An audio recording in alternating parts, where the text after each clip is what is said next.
नमस्कार मंडळी. स्टार प्रवाह लपंडाव ही नवी कोरी मालिका लवकरच प्रेक्षकांच्या भेटीला येते.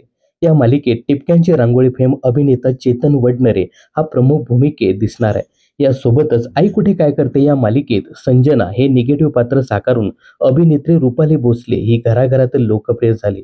याच रुपाली भोसलेची आता लपंडाव या नव्या मालिकेत एंट्री झाली आहे. या मालिकेत ती आईसाहेब हे प्रमुख पात्र साकारताना दिसणार आहे.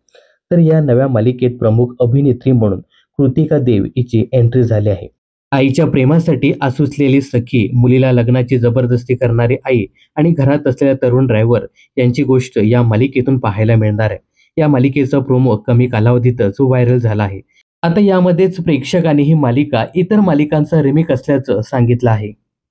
दरम्यान मालिकेचा प्रोमो व्हायरल होताच अनेकांनी कमेंट्स करत ही मालिका झी टीव्हीवरील गाजलेली मालिका जमाई राजाचा रिमेक असल्याचं म्हटलं आहे.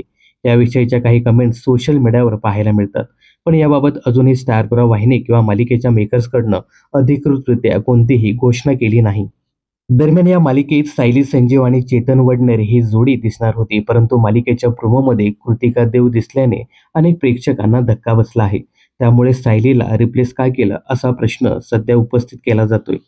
आता ही मालिका कधीपासून प्रेक्षकांच्या भेटीला येते, यासोबतच या मालिकेत आणखी कोणकोणते कलाकार झळकणार हे पाहणं खूपच इंटरेस्टिंग ठरणार आहे. तर स्टार प्रवाहच्या आगामी लपंडाव या मालिकेबद्दल तुम्हाला काय सांगायचं हे कमेंट्स करून नक्की सांगा. मनोरंजन क्षेत्रातील अशाच फिल्मी अपडेट जाणून घेण्यासाठी चॅनलला सबस्क्राईब करायला विसरू नका.